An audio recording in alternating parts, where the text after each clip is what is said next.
नमस्कार, आदाब, सत श्री अकाल। कैसे हैं आप सभी लोग? आप सभी का बहुत-बहुत स्वागत है एक बार फिर से हमारे इस मेंस के जो जो हमारी मेंस के लिए जो हम लोग सामान्य हिंदी की परीक्षाओं को टारगेट कर रहे हैं मेंस में, बीपीएससी मेंस में, ठीक है? उसके लिए मैं आपको एक बहुत ही शानदार टॉपिक कराने वाला हूँ और ये टॉपिक आपको 5 या फिर 10 नंबर में पूछा जा सकता है और ये आपको पूरा लिखना होगा, मतलब थ्योरी का पोर्शन है। पूरा आपको क्या करना पड़ेगा बेटा? लिखना पड़ेगा। तो आज का मैं आपको टॉपिक बताता हूँ। हम टॉपिक आज कवर करेंगे सर्वनाम, ठीक है? आज हम टॉपिक क्या कवर करेंगे?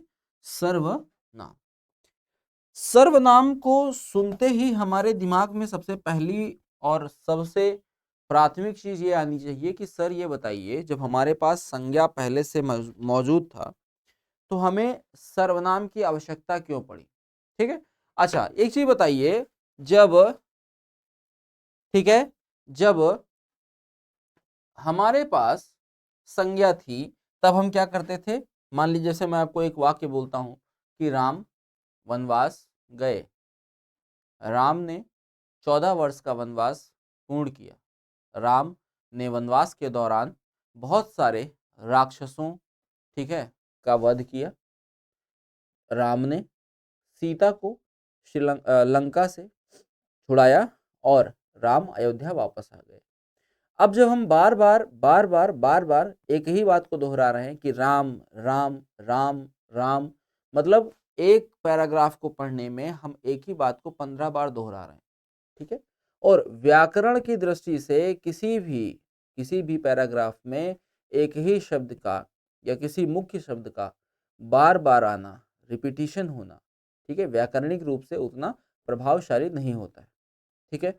तो हमें ये ज़रूरत महसूस हुई कि हम संज्ञा के स्थान पे कोई एक ऐसा शब्द लेकर आते हैं जो संज्ञा के रूप में ही कार्य करे, लेकिन संज्ञा ना हो, ठीक? तो हमने उस दिन सर्वनाम का जो है निर्माण किया और हमने लिखा कि राम वन को गए, वहां उन्होंने 14 वर्ष का निवास किया। वनवास के दौरान उन्होंने कई असुरों को, कई मतलब कहानी सेम टू सेम नहीं, मतलब मैंने सुनाया था तो मैं आपको बस इसका इस्तेमाल बता रहा हूँ। वहां उन्होंने कई राक्षसों का वध किया। तत्पश्चात उन्होंने सीता को लंका से छुड़ाया और वे अयोध्या वापस आ गए। तो अब आपने देखा कि हमने राम के ही स्थान पर उन्होंने यूज किया, हमने राम के ही स्थान पर वे का इस्तेमाल किया, हमने राम के ही इस्तेमाल पे उन्हें इस्तेमाल किया, मतलब हम एक ही शब्द को हटा करके उसी से रेफरेंस लेकर के हमने उसी से संदर्भित एक शब्द का इस्तेमाल कर दिया जिसका नाम हमने रखा सर्वनाम, ठीक है? अब आइए जरा सर्वनाम पे आगे बढ़ते हैं, ठीक है? ठीक है? ठीक है? तो आइए सर्वनाम की सबसे पहले परिभाषा लिखते हैं और मैंने आपको पहले भी बताया है कि जब आप हिंदी को पढ़ने बैठिए तो हिंदी आपको इस प्रकार से पढ़नी है, ठीक है, कि हिंदी स्वयं ही अपनी सारी बातें आपको बताती चली जाए। सर सर्वनाम क्या होता है? तो सिंपल सी इसकी परिभाषा लिखो। संज्ञा शब्दों के स्थान पर प्रयोग होने वाले शब्द को सर्वनाम कहते हैं। आई बात समझ में? संज्ञा शब्दों के स्थान पर प्रयोग होने वाले शब्दों को हम क्या कहते हैं? सर्वनाम कहते हैं। ये बहुत छोटी सी बात होगी। फिलहाल हमें जब लिखना है, हमें भाई ऐसा तो है नहीं कि हमें वनडे के एग्जाम में चीजों को टिक करना है तो हम खाली चीजों को सुन ही लें। हमें लिखने का भी तौर तरीका पता होना चाहिए, तो भाई हमें पूरी चीजें लिखनी पड़ेंगी। एग्जामिनर आपके वनडे के एग्जाम्स के या टिक के एग्जाम से आपका ज्ञान आकलन नहीं करेगा। जितना आप उसको कॉपी पर लिख कर देंगे, इसी के माध्यम से वो आपके ज्ञान का आकलन करने वाला है, ठीक है? अब आपने ये बता दिया, ठीक, ओके। अच्छा सर, क्या कुछ और भी परिभाषाएं हम लिख सकते हैं? तो हाँ, लिख सकते हैं भाई। हम लिख सकते हैं कि वह शब्द, देखो अब इसी को घुमाना है केवल, वह शब्द जो क्या करेगा? संज्ञा संज्ञा संज्ञा के बदले वह शब्द जो संज्ञा के बदले, ठीक है, में आए सर्वनाम कहलाता है। मतलब उसी बात को अब घुमाना है और इसमें कोई जान नहीं रह गई है। वो आए, बदले में आए सर्वनाम कहलाता है, पहली बात। तो अब यहां पे हमने पहली बात समझ ली है। अब हम इसके आगे जरा कहानी को बढ़ाते हैं। तो सबसे पहले जब आप कहानी को बढ़ाओगे तो मैं आपसे पूछूंगा दो सवाल, ठीक है। मैं आपसे क्या पूछने वाला हूं, दो सवाल पूछने वाला हूं और उसका मुझे जरा आप आराम से आंसर दीजिएगा, सोच समझ करके, ठीक है, ठीक है। सबसे पहले मैंने आपसे कहा मूल सर्वनाम कितने प्रकार के होते हैं, और मैंने आपसे कहा कि सर्वनाम के भेद बताइए। तो ये दो चीजें मैंने आपके सामने रखी। अच्छा सर, इन दोनों में क्या अंतर है? कुछ नहीं सर, है ना। मैं आपसे कह रहा हूं कि मूल सर्वनाम के भेद या मूल सर्वनाम कितने प्रकार के होते हैं। तो आंसर क्या निकल कर आएगा सर? जो मूल सर्वनाम होते हैं बेटा वो होते हैं 11। कौन कौन से होते हैं सर? देखिएगा,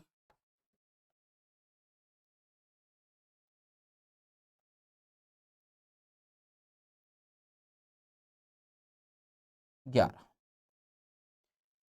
हाँ, आइए सबसे पहले भाई हम देखो याद करने का तरीका। सबसे पहले हम किसी चीज की शुरुआत किससे करेंगे? अपने आप से। तो मैं सबसे पहले आ गया, मैं पहला। दूसरा तू या तुम, तीसरा आप, चौथा यह, पांचवा वह, छठा जो, सातवां तो, ठीक है। उसके बाद कौन, क्या, कोई और कुछ। तो ये आपको ध्यान में रखना है जब आप इसको लिखोगे, इस मूल सर्वनाम को। तो एग्जामिनर को भी ये लगेगा कि हाँ भाई, जिस बच्चे की कॉपी में पढ़ रहा हूं उसको एक अच्छा ज्ञान है, उसने चीजों को पढ़ने का प्रयास किया है। ठीक, ये हो गया। अब इसको हमेशा ध्यान रखिएगा, कभी भी आता है कि मूल सर्वनाम कितने प्रकार के होते हैं, तो कभी भी आप वनडे का भी अगर दे रहे हैं, जैसे बिहार एसआई का मेंस दे रहे हैं, तो गलती से भी 6 मत लगाइएगा। ठीक, जब हम बात करते हैं सर्वनाम के भेद की, तो ये होते हैं 6 प्रकार के। इसकी बात अभी हम आगे करने वाले हैं, ठीक है, इसकी बात हम आगे करने वाले हैं। अच्छा, अब एक चीज समझ लो, इधर मैं एक चीज और आपको समझा दे रहा हूं, ठीक है। ये जो 6 प्रकार के होते हैं, एक चीज यहां समझ लो आप लोग, थोड़ा सा इजी हो जाएगा समझाना आगे चल के। देखो, एक आप सबसे पहले समझ लो, हमारा जो पहला सर्वनाम है वो है पुरुषवाचक, ठीक है। अच्छा रहने दो, मैं आगे समझाता हूं, चलो ठीक है, आ जाओ अगला। अब यहाँ पे हम देखते हैं सर सर्वनाम के कितने भेद होते हैं। तो सर्वनाम के 6 भेद होते हैं, 1 2 3 4 5 और 6। सबसे पहले देखो, याद रखने का तरीका, कोई पुरुष होगा, कोई पुरुष होगा, उसके निज संबंध क्या है? निश्चित हैं या निश्चित हैं, निश्चित हैं या निश्चित हैं, इस पर क्या है?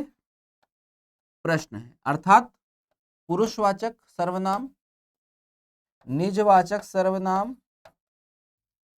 संबंधवाचक सर्वनाम, निश्चयवाचक सर्वनाम, अनिश्चयवाचक सर्वनाम और प्रश्नवाचक सर्वनाम। तो ये 6 प्रकार के हमारे घराने में 6 प्रकार के सर्वनाम होते हैं। अच्छा, अब जो मैं आपको ऊपर बताने वाला था, ये जो हम लोगों ने 11 सर्वनाम पढ़े हैं, ये किस किस के घोतक हैं या किसके किसके साथ लगते हैं, तो जरा हम उस पे यहाँ पे ब्रैकेट में लिख दे रहे हैं, आपको ध्यान रखना है खाली, ठीक है। बहुत दिमाग पे लोड नहीं डालना है, खाली ध्यान रखना है। तो पुरुषवाचक सर्वनाम में कौन कौन आ सकता है भाई? मैं, तू, वह और मैं, ने। ठीक है। निजवाचक में कौन आएगा भाई? आप या स्वयं। मतलब ये स्वयं तो यहां पर नहीं है, तो आपको ये याद रखना है। मतलब हम इस 11 की बात कर रहे हैं, इनको कैसे हम बांटेंगे।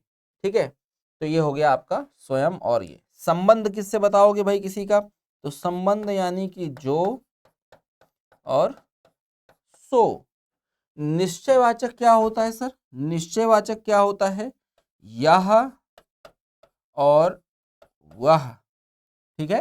अनिश्चयवाचक, अनिश्चयवाचक कोई या कुछ। और लास्ट में प्रश्नवाचक आता है, तो कौन, क्या। हो गया 11। ठीक है, तो इस प्रकार से इनका बंटवारा भी होता है।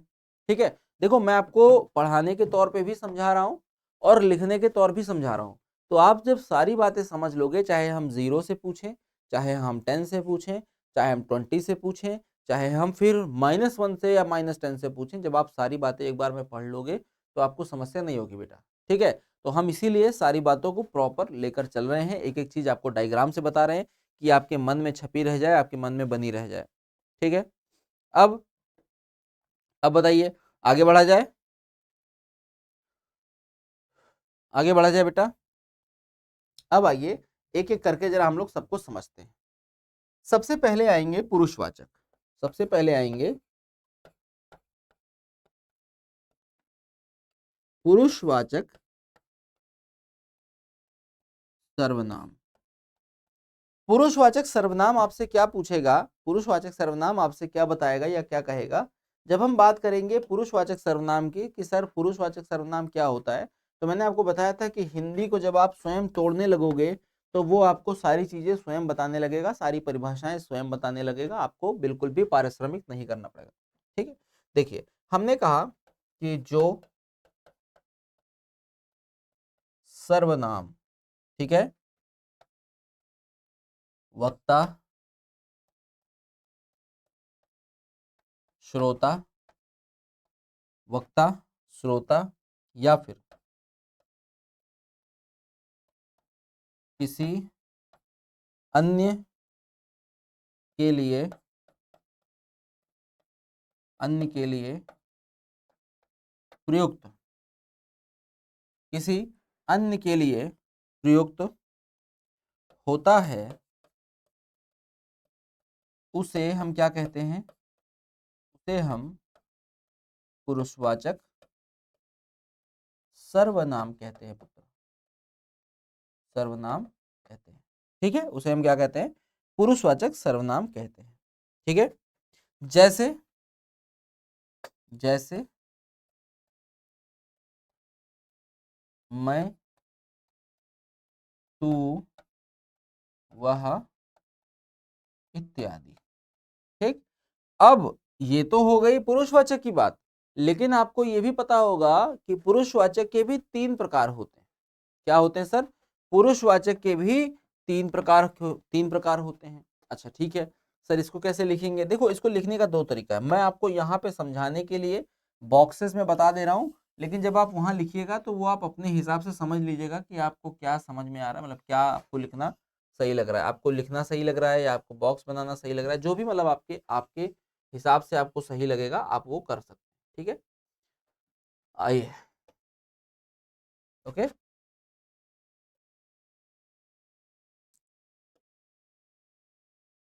ठीक, 1 2 देखिए, सबसे पहला होता है उत्तम पुरुष, दूसरा होता है मध्यम पुरुष, और आखिरी होता है अन्य पुरुष। एक बात समझो बेटा, सर उत्तम पुरुष कौन होगा? उत्तम पुरुष पहला पॉइंट, वक्ता या बोलने वाला क्या कहलाएगा? उत्तम पुरुष कहलाएगा। बोलने वाला या वक्ता जो होगा वो हमेशा उत्तम पुरुष कहलाएगा, हमेशा हम इसको श्रेष्ठ बोलेंगे। ठीक है। दूसरा, नंबर 2, श्रोता, यानी कि सुनने वाला क्या कहलाएगा?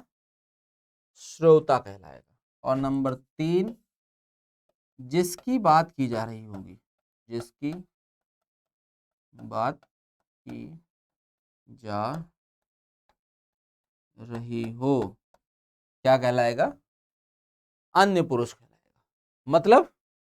मतलब जैसे मैं इस क्लास में बोल रहा हूं, पढ़ा रहा हूं, तो मैं क्या हुआ? मैं हुआ उत्तम पुरुष, यानी कि मैं हूं वक्ता, मैं हूं बोलने वाला, मैं ही इनिशिएट करूंगा, मैं ही सारी बातें करूंगा। आप उस तरफ बैठ करके हमारी सारी बातें ध्यानपूर्वक सुन रहे हैं, सारी बातों को क्या कर रहे हैं? ग्रहित कर रहे हैं। तो आप क्या होंगे? श्रोता, यानी कि सुनने वाले। तो हम आप किस में आ जाएंगे? आप आ जाएंगे second person, first person, second person and other person.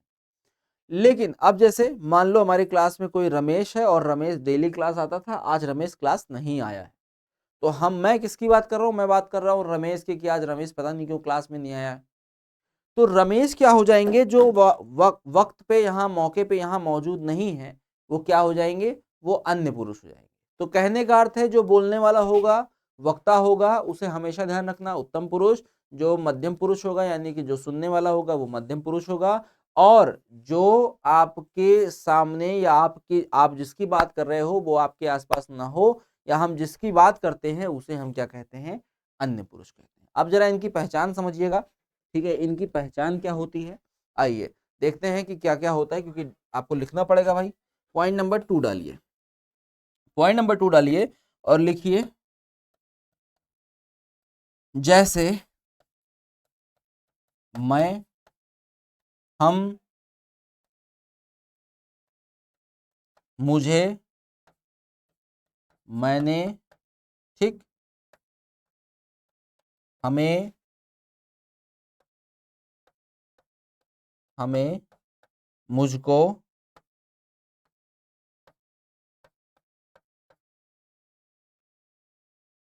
हम लोग और हम सब। ठीक है, तो ये जितने भी उदाहरण हैं किसके हैं? ये वक्ता के हैं। नेक्स्ट आओ भाई, श्रोता का क्या हो जाएगा सर? तो श्रोता में आप क्या क्या बोल सकते हो भाई? श्रोता में सबसे पहले तुम या तू, तुम, ठीक है, तुमको, तुझे, आप, ठीक है, आपको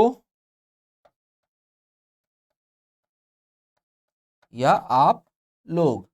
तो ये हो गया आपका मध्यम पुरुष। और लास्ट वाला क्या है हमारा? जो सुन रहा है बेचारा, उसको आप क्या बोलोगे? तो जो श्रोता होगा वो वह होगा, यह होगा, उन होगा, ये होगा, वे होगा, ठीक है, उनको होगा, उसको होगा, ओके, उनको होगा, उसको होगा, ये वे हो गया। उसके बाद आप बोल सकते हो ये लोग, क्या बोल सकते हो? ये लोग, वे लोग, मतलब इस तरह से करके आप सारी चीजों को अपने दिमाग में बैठा सकते हो, याद कर सकते हो। ठीक, तो ये आपका हो गया, पहला हो गया पुरुषवाचक सर्वनाम, जिसको आपने सा उदाहरण समझा दिया है। अब अगर मान लो कोई आपसे कहता है कि नहीं नहीं हमको इसका एग्जाम्पल बताओ, तो भैया एग्जाम्पल इसी में से 2 ठो बना दो, इसी में से एग्जाम्पल बता दो। उसने मुझे बोला था कि तुम पढ़ रहे हो, क्या हो जाएगा? मान लो अगर हमने कहा, तो यहां पे क्या हो जाएगा? उसने मुझे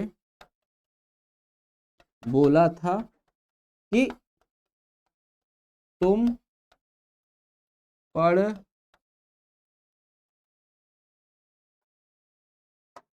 अब यहां पे पहला सर्वनाम, यहां पे दूसरा सर्वनाम, और यहां पर तीसरा सर्वनाम। तो यहां पे आपको 3 सर्वनाम प्राप्त हुए इस उदाहरण में।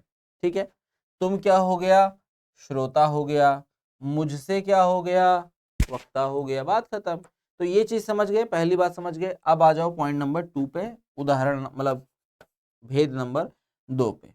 तो जब पुरुषवाचक हो गया उसके बाद हमारा आएगा निश्चयवाचक। निश्चयवाचक सर्वनाम। निश्चयवाचक सर्वनाम क्या होता है बेटा, समझने की कोशिश करना है यहाँ पर। जब हम बात करते हैं निश्चयवाचक की, ठीक है, तो निश्चयवाचक क्या होता है, जो सर्वनाम, जो सर्वनाम निकट या दूर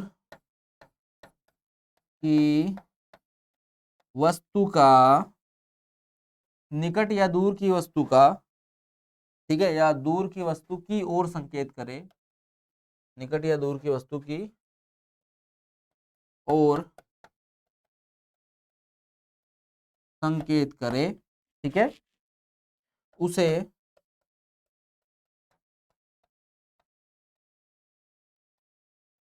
निश्चयवाचक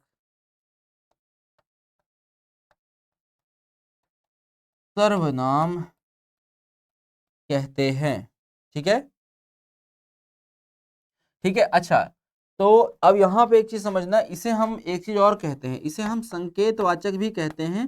कहीं कहीं मान लो अगर मिल गया आपको तो भैया ध्यान रखना, संकेतवाचक सर्वनाम भी कहते हैं। ये कहीं कभार आपको अगर कहीं गलती से भी मिल गया तो ध्यान में रखना कि जो निश्चयवाचक सर्वनाम होता है उसी को हम संकेतवाचक सर्वनाम भी कहते हैं, क्योंकि ये क्या करते हैं, संकेत करते हैं। कहते हैं वह पुस्तक ले आओ, तो हम क्या कर रहे हैं, संकेत करके बता रहे हैं। यह आई कार्ड मेरा है, तो हम क्या कर रहे हैं, संकेत करके बता रहे हैं। जैसे उदाहरण लेते हैं, है ना, उदाहरण लेते हैं। जैसे हमने कहा कि वह मेरी पुस्तक है, ठीक, यह मेरा आई कार्ड है, ठीक है, वह या वे किसके भाई हैं, वे राम के भाई हैं। तो यहां पे आपने देखा कि वे, यह और वह होगा क्या, आपका निश्चयवाचक सर्वनाम। ठीक है, ये हो गया आपका निश्चयवाचक सर्वनाम। ठीक है। अच्छा, अब एक चीज मुझे बताओ, अगर हम निश्चयवाचक की बात करें और पुरुषवाचक सर्वनाम की बात करें तो इसमें क्या हमें कोई भेद प्राप्त होगा? बिल्कुल सर होगा। हम देख लेते हैं एक बार एक उदाहरण से। तो हेडिंग लगा लो, निश्चयवाचक एवं पुरुषवाचक के मध्य भेद।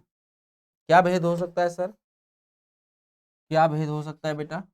देखो, यहाँ पे जो आपका भेद निकल कर आएगा वो ये रहेगा कि निश्चितवाचक सर्वनाम तथा पुरुषवाचक सर्वनाम, ठीक है, अर्थ में अंतर होते हैं, लेकिन सावधानी जो थोड़ी थोड़ी आपको बरतनी होगी। जैसे जैसे आपको देखो, जो पहली सावधानी बरतनी होती है वो यह और वह की होती है। यहाँ पे समझना, ये थोड़ा सा क्रिटिकल पॉइंट है, समझ लेना। फिलहाल आपको परीक्षा में नहीं लिखना है, ये बात नहीं लिखनी है। अगर आपको याद है, दिमाग में है अच्छे से, तभी लिखना, वरना स्किप कर देना, बाकी समझते हुए चलो। तो जब हम यह और वह की बात करते हैं तो जैसे मैंने लिखा राम, ठीक है, मेरा मित्र है, ठीक, वह दिल्ली में रहता है। और यहीं पर मैं दूसरा एक सेंटेंस भी नोट डाउन कर रहा हूं, ठीक है, मैं एक दूसरा सेंटेंस भी यहीं पर नोट डाउन कर रहा हूं तुरंत के तुरंत। ठीक है, यह मेरी गाड़ी है, यह मेरी गाड़ी है, वह राम की गाड़ी है। एक चीज बताओ, ऊपर वाले में राम मेरा मित्र है, वह दिल्ली में रहता है, हमने यहाँ पर क्या क्या इस्तेमाल किया है भैया? तो हमने यहाँ पर एक तो ये जो वह का इस्तेमाल किया है, दूसरे वाले में हमने यहाँ पर एक यह और एक वह का इस्तेमाल किया है। तो हम अभी अभी ध्यान देना, अभी आप कहोगे सर यहाँ पे मेरा भी तो सर्वनाम है, लेकिन अभी हम किसकी बात कर रहे हैं, अभी हम केवल और केवल बात कर रहे हैं यह या वह की जो नियम आता है उसकी बात कर रहे हैं। तो यहाँ पे हमने देखा कि राम मेरा मित्र है, वह दिल्ली में रहता है। ठीक, तो ये क्या हो जाएगा, ये हो जाएगा आपका पुरुषवाचक। ठीक, लेकिन यह मेरी गाड़ी है, वह राम की गाड़ी है। इससे क्या पता चल रहा है कि ये बात एकदम फिक्स है, निश्चित है। तो ये क्या हो गया, निश्चयवाचक हो गया। बोलो हाँ या ना। ठीक, वेरी गुड।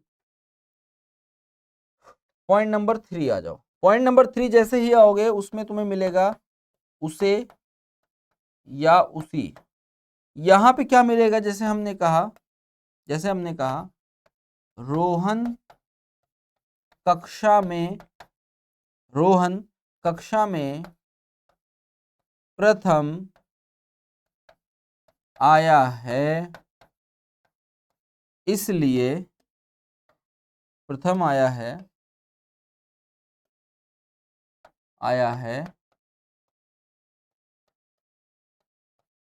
इसलिए उसे क्या करना चाहिए, इसलिए उसे क्या करना चाहिए, तो भैया उसे पुरस्कृत करना चाहिए। ठीक है, या उसे पुरस्कृत किया जाएगा, पुरस्कृत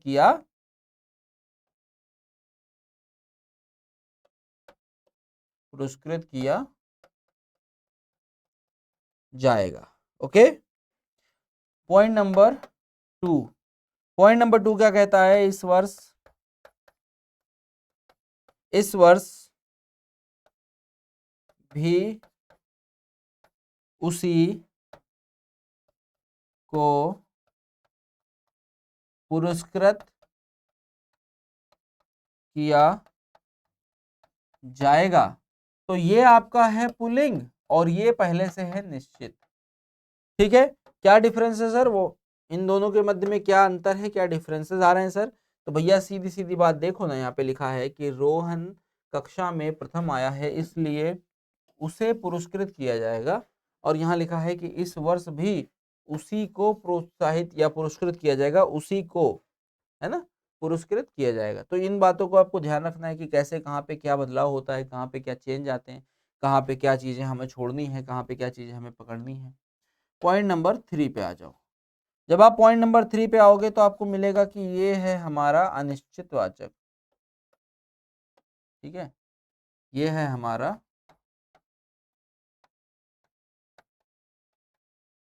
अनिश्चयवाचक सर्वनाम। ठीक है, अनिश्चयवाचक सर्वनाम। अनिश्चयवाचक सर्वनाम में क्या होगा सर बाबू, अनिश्चयवाचक सर्वनाम में हमें किसी भी व्यक्ति या पदार्थ के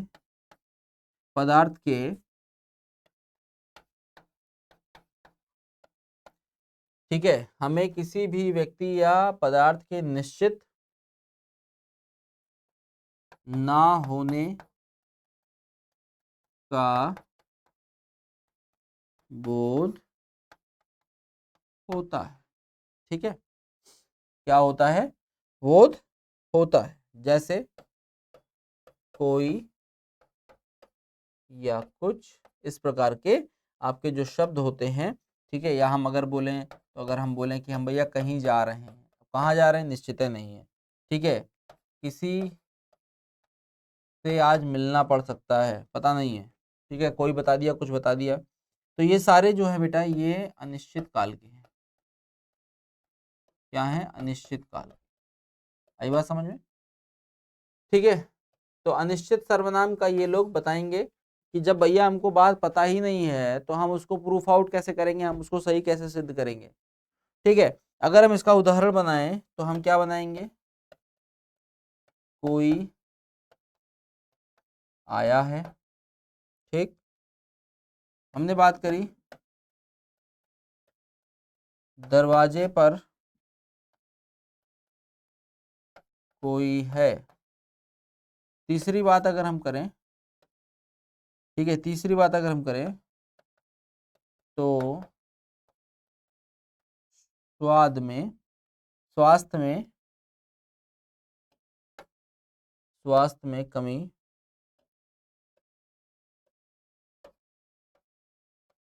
कमी तो स्वास्थ्य में कमी तो कुछ भी नहीं। ओके, ये जैसे हम बोलें कि कोई तुम्हें बुला रहा है, ठीक है। तो ये आज हम लोगों ने जो तीन आपके मुख्य थे, जिसमें हम लोगों ने पुरुषवाचक पढ़ लिया है, निजवाचक पढ़ लिया और निश्चयवाचक पढ़ लिया। अब इसके बचेंगे 3 पार्ट, ठीक है, जो कि निजवाचक बचेगा, संबंधवाचक बचेगा और प्रश्नवाचक बचेगा। तो वो हम अगली वीडियो में आपको कराएंगे, क्योंकि वीडियोस बहुत लंबी हो जा रही हैं, तो शायद आप उसे पढ़ने में उतना इंटरेस्ट नहीं ले रहे हो या आपके पास उतना समय है भी नहीं। और मैं पूरा आपको डिटेल में इसीलिए पढ़ा रहा हूँ कि बाई चांस आप अगली कोई परीक्षा में अपेयर होना चाहते हो तो आपको दोबारा से हिंदी ना पढ़नी पड़े कि मैं अब फिर से वही काम करने जा रहा हूँ, ठीक है। तो उसके लिए मैंने आपको इतना बता दिया। इसके आगे हम लोग अभी जब नेक्स्ट वीडियो में आपको इसके आगे कंटिन्यू करेंगे। तब तक के लिए जय हिंद, जय भारत।